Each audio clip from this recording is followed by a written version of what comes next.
Ya, shalom saudara-saudara yang dikasihi Tuhan.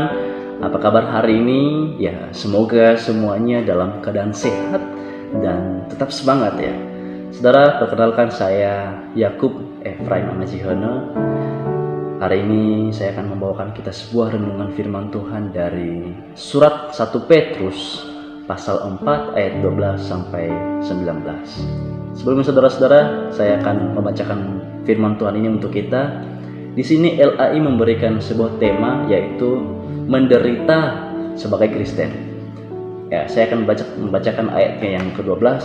Saudara-saudara yang terkasih, janganlah kamu heran akan nyala api siksaan yang datang kepadamu sebagai ujian, seolah-olah ada sesuatu yang luar biasa terjadi atas kamu.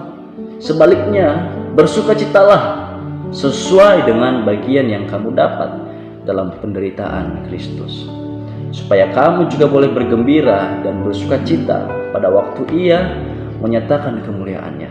Berbahagialah kamu jika kamu dinista karena nama Kristus, sebab roh kemuliaan, yaitu roh Allah, ada padamu.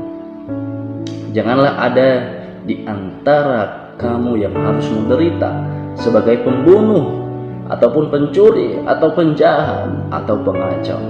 Tetapi jika ia menderita sebagai orang Kristen, maka janganlah ia malu, ya, melainkan hendaklah ia memuliakan Allah dalam nama Kristus itu.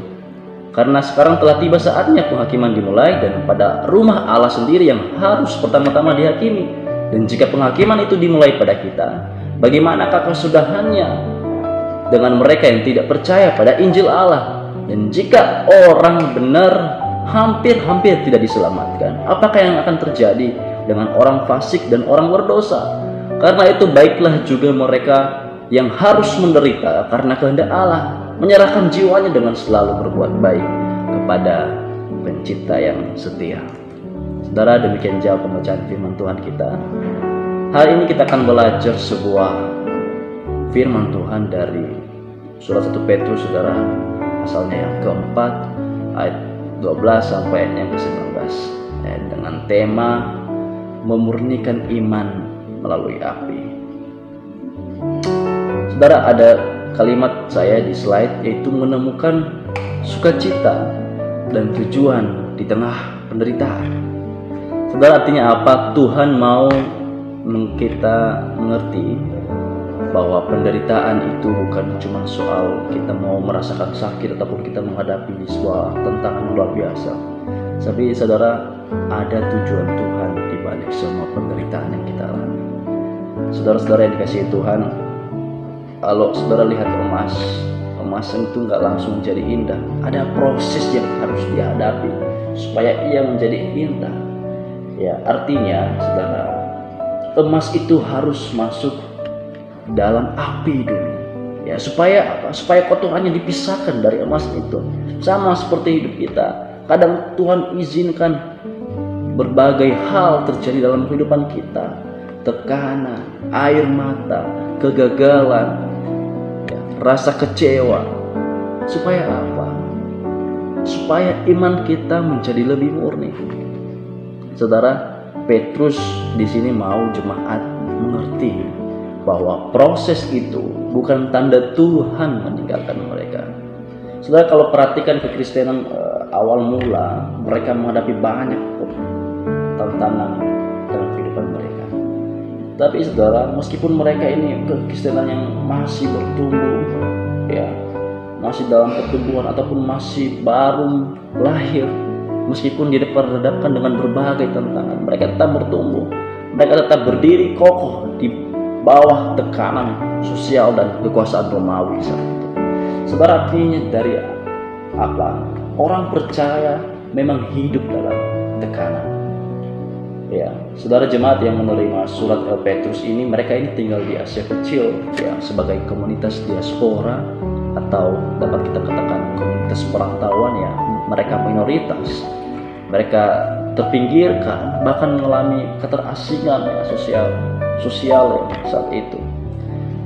Saudara, ketika Petrus berkata jangan heran, artinya apa? Penderitaan bukan sebuah sesuatu yang asing bagi orang percaya, saudara.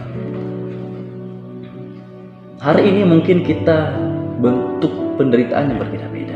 Saya memahami bahwa saya dan saudara memiliki tantangan yang berbeda dalam perjalanan iman kita. Mungkin kita diejek karena kita rajin ibadah. Mungkin kita dianggap aneh karena kita hidupnya kudus, saudara. Ya, mungkin kita dijauhi oleh teman-teman kita karena kita ikut pergaulan mereka. Yang notabene kadang-kadang pergaulan duniawi, saudara, menghancurkan iman kita, saudara. Ya, saudara, ada ayat bilang di sini, janganlah heran akan nyala api atau siksaan yang datang kepadamu sebagai ujian. Saudara, Petrus memakai istilah nyala api. Nyala api di sini, saudara, kalian, api itu panas, api itu menyakitkan, dan api itu juga sebenarnya memurnikan. Ya, kadang kita berpikir, Tuhan, kenapa hidupku begini? Padahal mungkin Tuhan sedang membersihkan ya kehidupan kita, membersihkan dari ego kita, kesombongan kita, iman kita yang lemah, saudara. Hati kita yang mungkin jauh dari Tuhan. Karena seringkali justru saat kita hancur, kita mulai sungguh-sungguh mencari Tuhan. Terkadang ketika kita baru jatuh, baru hancur, baru kita mau sungguh-sungguh mencari Tuhan. Saudara, ada dua kata penting di sini, yaitu prosis dan peirasmo. Perosis, saudara, berarti ujian api. Api dipakai untuk memisahkan emas dari kotorannya, saudara, bukan untuk menghancurkan emas itu. Lalu peirasmo di sini berarti ujian yang mendidik dan membentuk karakter saya dan saudara. Saudara, artinya penderitaan bukan sesuatu yang sia-sia. Artinya di sana Tuhan sedang membentuk kualitas iman saya dan saudara. Saudara, kadang Tuhan lebih peduli pada pertumbuhan kita daripada kenyamanan kita. Nah, karena itu Petrus memberi sebuah respon yang mengejutkan, saudara. Ya, di sana Petrus berkata bersukacita karena bersekutu dengan Kristus. Setelah di slide ini Petrus memakai kata chairo, ya, yang artinya bersukacita. Saudara, menariknya Petrus tidak berkata kalau bisa bersukacita. Tetapi ini, saudara, ini adalah perintah rohani. Bukan berarti kita pura-pura bahagia saat sakit, ataupun kita berpura-pura ketika kita menghadapi banyak persoalan. Tapi saudara, kita mau percaya Tuhan itu tetap bersama kita. Artinya saat kita tetap setia, kita hidup benar, melayani, bertahan dalam iman, itu berarti kita sedang bersekutu dengan Kristus. Dan pertanyaannya, saudara, kenapa kita masih bersuka cita di tengah api kehidupan ini? Saudara, Petrus berkata bahwa respon tertinggi di tengah ujian adalah tetap melakukan kasih secara aktif seperti Kristus. Artinya walaupun kita terluka, artinya walaupun kita menghadapi berbagai persoalan yang mungkin membuat iman kita jatuh, hati kita sakit, terluka dan segala macam, kita dituntut untuk tetap mengasihi, tetap melayani, tetap jadi berkat, tetap berbuat baik, saudara.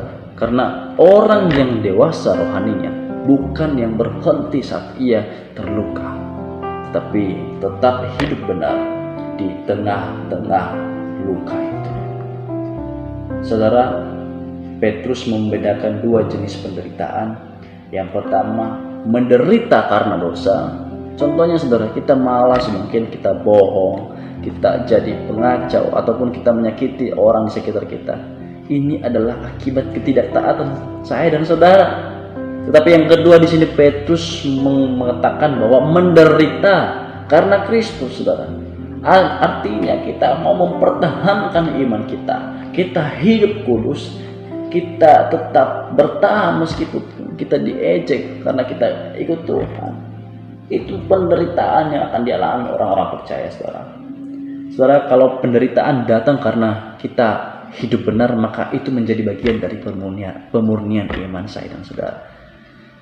Saudara, artinya penderitaan kita adalah bagian dari persekutuan dengan Kristus. Koinonia, ya, atau persekutuan. Artinya kita tidak berjalan sendirian. Lalu ada bagian roh kemuliaan berdiam di atas saya dan saudara.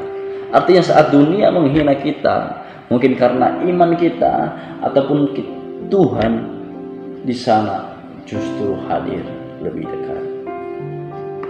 Jadi bersukacita bukan karena hidupmu mudah, tapi karena Tuhan tetap bersama saya dan saudara. Saudara yang terkasih dalam Tuhan, kalau engkau lihat perjalanan imanmu mungkin dimulai dari proses-proses yang mungkin tidak mudah, ya, sampai akhirnya kita dibentuk, kita dimurnikan. Saudara, artinya penderitaan itu bukan akhir daripada cerita hidup kita, saudara. Tuhan sedang membawa kita menuju iman yang lebih murni. Seperti emas yang dibersihkan oleh api, begitu juga hidup orang percaya. Saudara, kita harus memahami bahwa menderita karena nama Kristus, bukan karena dosa. Sepertinya di sana, kalau engkau lihat kata penderitaan muncul 16 kali dalam surat 1 Petrus. Ya, Petrus di sana memberikan peringatan bahwa pastikan penderitaanmu itu karena iman, bukan karena ketidaktaatan. Saudara, kadang orang berkata aku dijauhi, tetapi kita harus jujur. Apakah karena hidup benar atau karena sikap kita sendiri? Tuhan mau kita hidup dalam kebenaran, saudara. Saudara, jangan malu memuliakan Allah. Jangan malu mengungkapkan engkau adalah anak Allah. Zaman Petrus, kata Kristen awalnya, kalau engkau lihat dalam surat Petrus, kata Kristen awalnya adalah ejekan. Tapi Petrus berkata jangan malu, saudara. Hari ini mungkin kita banyak ya diejek karena kita adalah anak muda yang hidup bersama dengan Tuhan.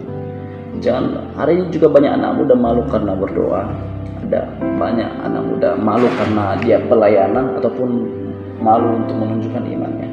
Saudara, tetapi hal itu menjadi sebuah refleksi bagi kita. Jangan malu menjadi milik Kristus. Justru kita harus menjadikan identitas kita sebagai kebanggaan rohani. Saudara, di slide ini ada kata api itu tidak akan menghancurkan. Di slide ini ada kalimat yang sangat kuat. Api tidak akan menghancurkanmu, tetapi api akan memurnikanmu, saudara. Teman-teman, iman yang asli bukanlah iman yang lari dari api itu, tapi iman yang asli adalah iman yang tetap bertahan di tengah api itu, saudara.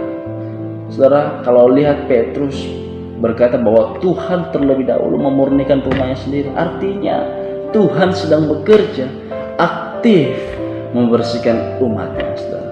Kadang Tuhan sedang membersihkan motivasi kita yang gak benar, kadang Tuhan membersihkan karakter kita yang gak benar. Saudara, Petrus menutup dengan satu ajakan bahwa menyerahkan jiwa kepada pencipta yang setia. Kenapa Petrus memakai kata pencipta? Karena Tuhan menciptakan hidup kita, juga sanggup membentuk ulang hidup kita melalui api kehidupan. Saudara, jadi kalau hari ini kita sedang ada dalam proses, jangan menyerah, tetap percaya, tetap setia, tetap berbuat baik, karena emas yang murni lahir dari api, saudara-saudara. Amin.